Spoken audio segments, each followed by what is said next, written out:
sukacita kita angkat pujian ini. Karena kita siap untuk diutus, kita siap untuk menjadi berkat.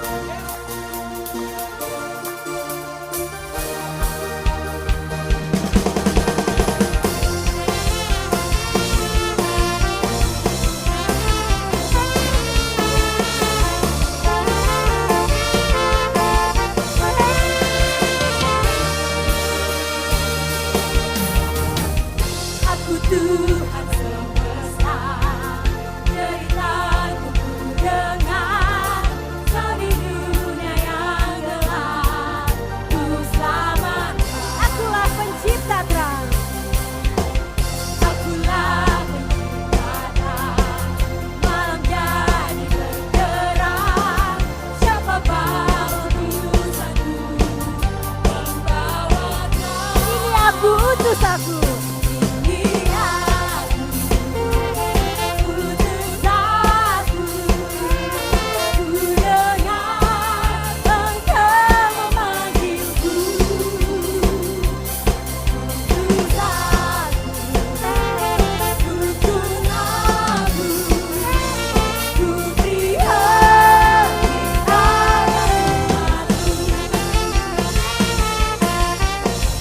Aku Tuhan semesta, ku penanggung sakitmu dan menangis karena kau.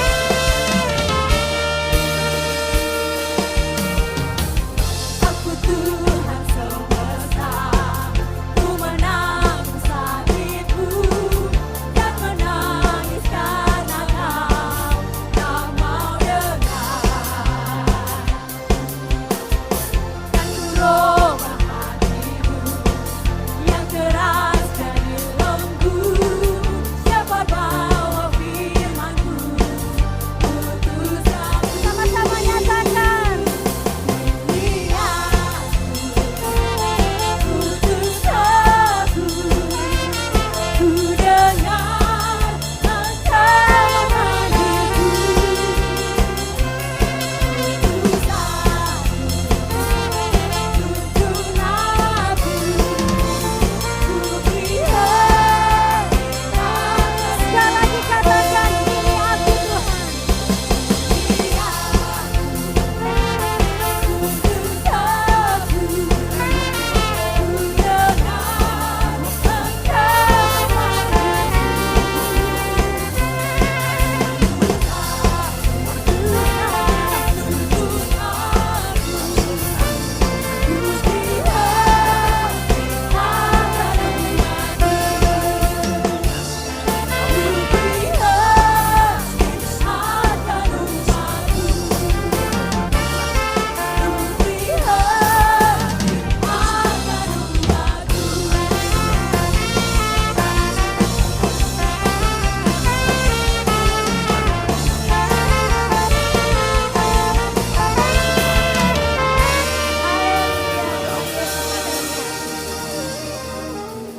Halo teman-teman pemuda Philadelphia dimanapun teman-teman berada saat ini. Bersyukur kepada Tuhan walaupun di tengah-tengah situasi pandemi yang tidak memungkinkan kita untuk bersekutu di dalam persekutuan youth, namun kita selalu dipersatukan oleh Tuhan melalui perenungan firman. Nah teman-teman, kami berharap kita semua boleh bertumbuh di dalam Tuhan melalui firman yang terus kita dengarkan, yang dibagikan kepada kita setiap hari Jumat.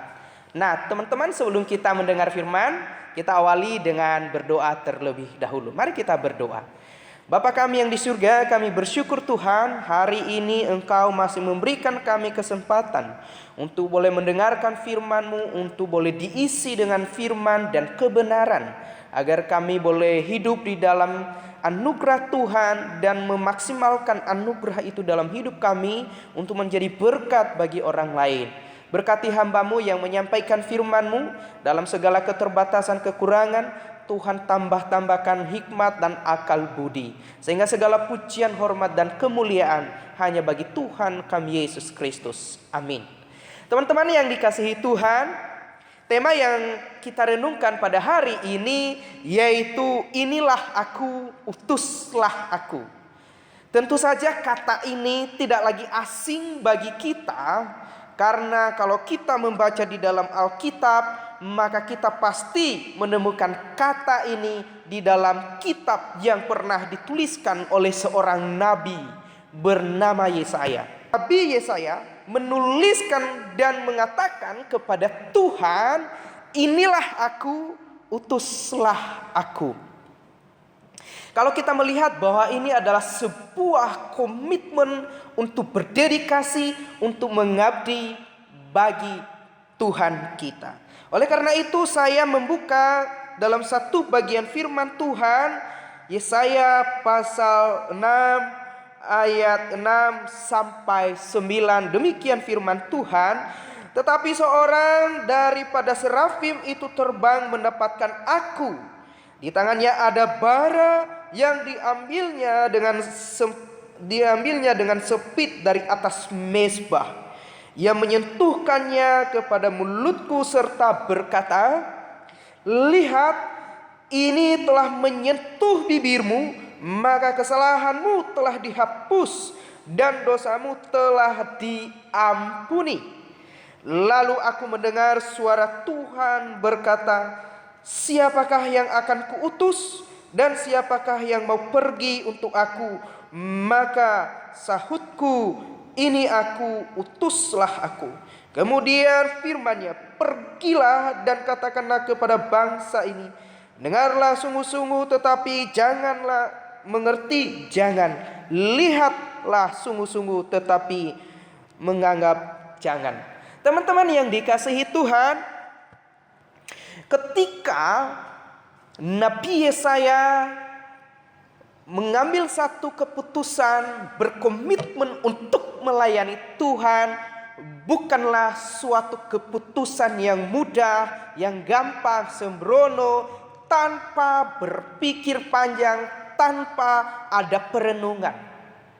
Ketika Nabi Yesaya mendedikasikan hidupnya sebagai seorang muda untuk melayani Tuhan, karena suatu keputusan yang mudah bagi dia.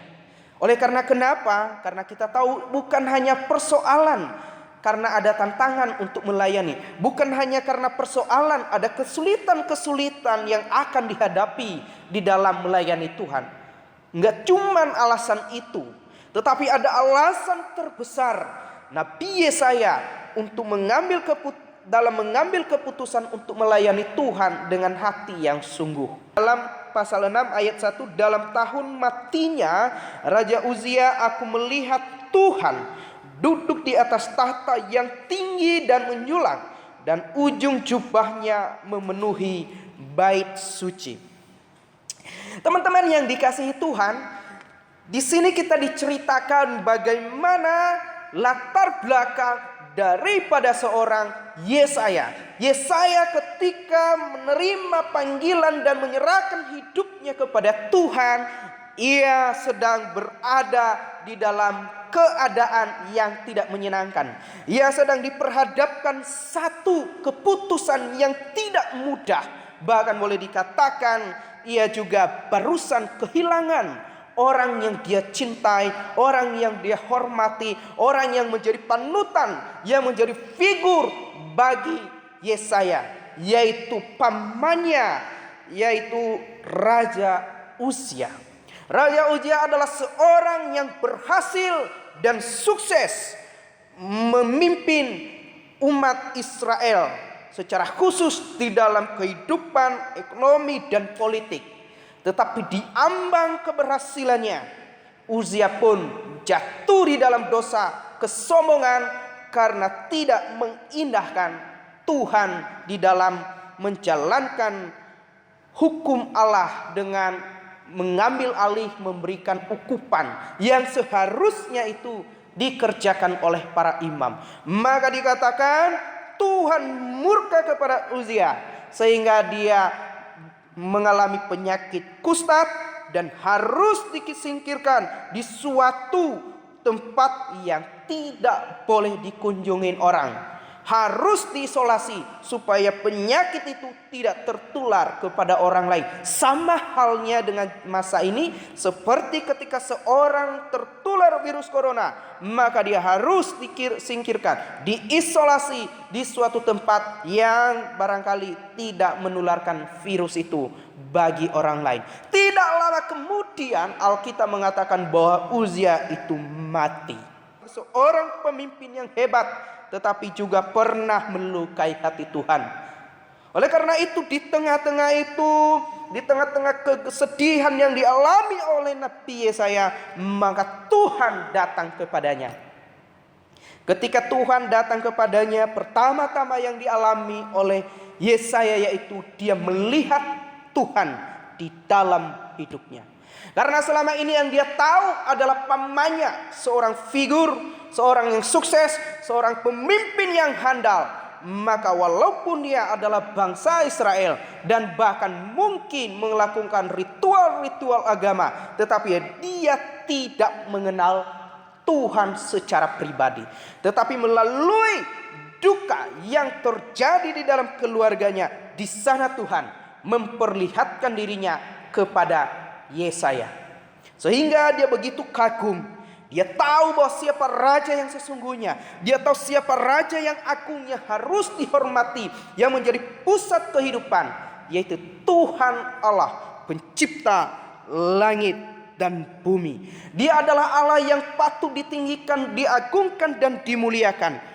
Maka hanya kepadanya lah kita mengabdi, hanyalah kepadanya kita menyembah, dan hanya dialah yang kita beritakan di dalam hidup kita. Oleh karena itu, ketika Nabi Yesaya melihat itu, maka gentarlah dia, takutlah dia. Dan sejak itu dia mengenal siapa raja di atas segala raja, Tuhan di atas segala Tuhan, yaitu Tuhan pencipta langit dan bumi. Setelah dia melihat Tuhan, dia menyadari betapa dia berdosa. Dia menyadari bahwa betapa kudusnya Tuhan, sementara dirinya begitu najis, dan dia tinggal di tengah-tengah bangsa yang najis bibirnya. Demikian pengakuan Nabi Yesaya.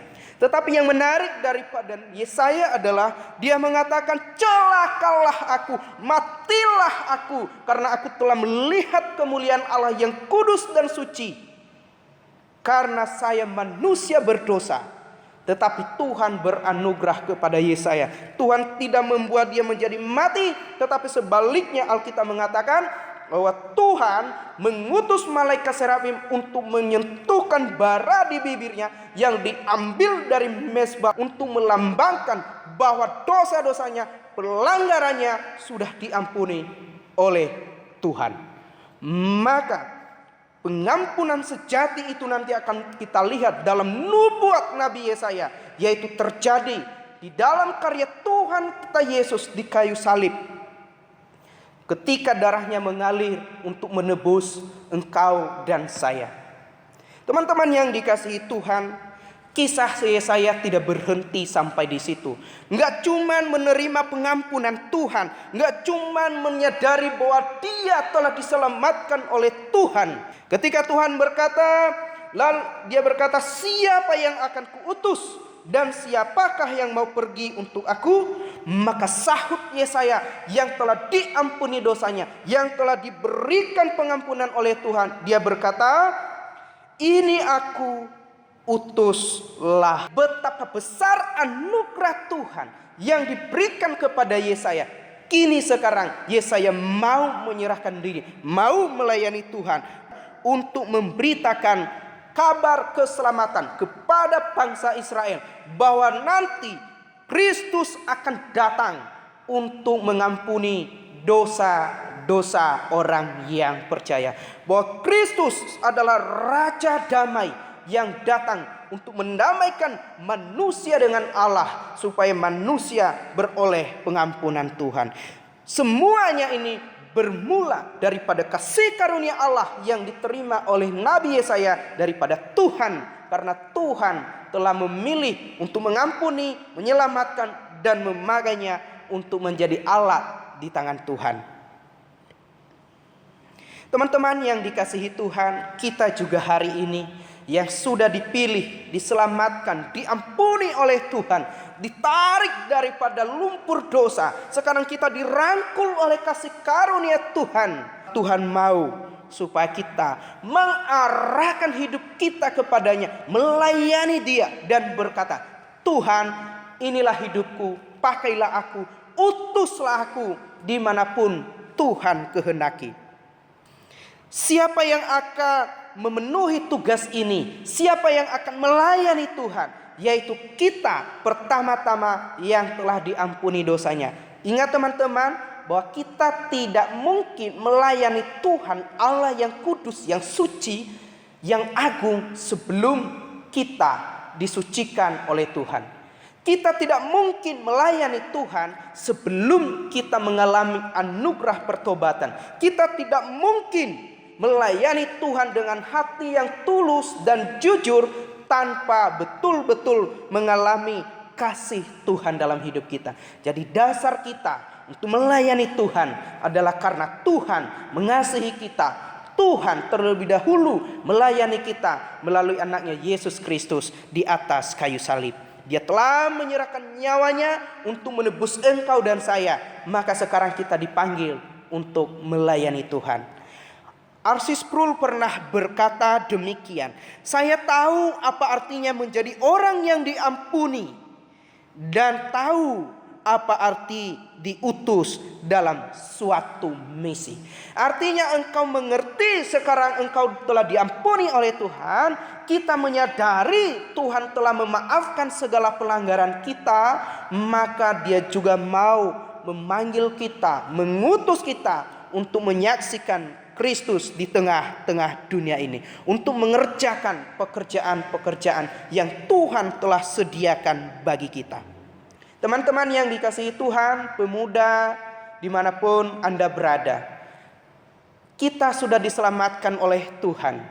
Kita sudah ditebus oleh darah anak domba supaya kita diselamatkan. Setelah kita diselamatkan, maka kita diutus untuk melayani Tuhan. Melayani Tuhan tidak selalu di mimbar, tidak selalu di dalam gereja, tidak selalu di dalam komunitas Kristen, tetapi melalui hidup kita yang selalu menjaga kekudusan Allah dalam tutur kata, dalam pekerjaan, dalam sikap kita, dalam relasi kita, bahkan hubungan kita setiap hari dengan Tuhan. Dan tidak cukup dengan itu, kita melayani Tuhan dengan kehidupan kita yang menyaksikan Kristus di setiap langkah-langkah kita. Oleh karena itu, saya menghimbau kepada kita sebagai anak-anak Tuhan yang telah ditebus oleh Kristus, marilah kita mempersiapkan diri menjadi pelayan Tuhan. Sebab pemuda Kristen yang telah mengalami kasih karunia Allah di dalam Yesus Kristus adalah laskar Kristus yang siap untuk melayani Tuhan dimanapun dan kapanpun dan dalam bentuk apapun. Apapun yang Tuhan percayakan untuk kita layani, terutama di masa pandemi ini. Apa yang bisa kita lakukan untuk kemuliaan Tuhan? Membagikan renungan kepada sesama, saling mendoakan, memberikan penghiburan bagi mereka yang putus asa, dan lain sebagainya. Itulah cara yang Tuhan siapkan bagi kita untuk melayani Dia. Sekali lagi saya berkata bahwa melayani Tuhan tidak selalu melalui mimbar gereja, tetapi melalui hidup kita sehari-hari yang menyaksikan kekudusan Allah, kebaikan Tuhan, dan kasih Kristus. Maka kita telah melayani Tuhan. Oleh karena itu, biarlah kita siap untuk melayani Tuhan. Biarlah kita siap untuk menjadi saksi bagi kemuliaan Allah. Tuhan Yesus memberkati kita semua. Amin.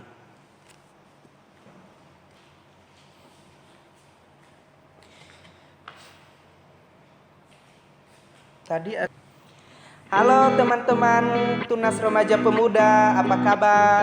Gak terasa kita sebentar lagi akan masuk pada perayaan HUT kita pada tanggal 25 September, tepatnya hari Jumat. Nah teman-teman, koordinator dari perayaan HUT ini mengundang kita untuk bersama-sama berpartisipasi, berkontribusi untuk mendukung kegiatan ini. Kita boleh mendukung melalui paduan suara Atau teman-teman juga bisa mengirimkan gambar mengenai pandangan teman-teman mengenai Tunas Remaja Pemuda itu sendiri.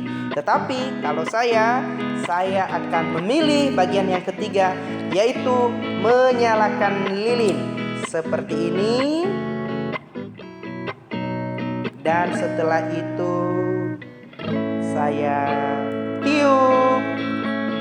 Oke, bye-bye. Jadi teman-teman silakan pilih, terserah teman-teman mau pilih yang mana, silakan dan kirim kepada koordinator HUT Tunas Remaja Pemuda kita. Tuhan Yesus memberkati. Bye-bye.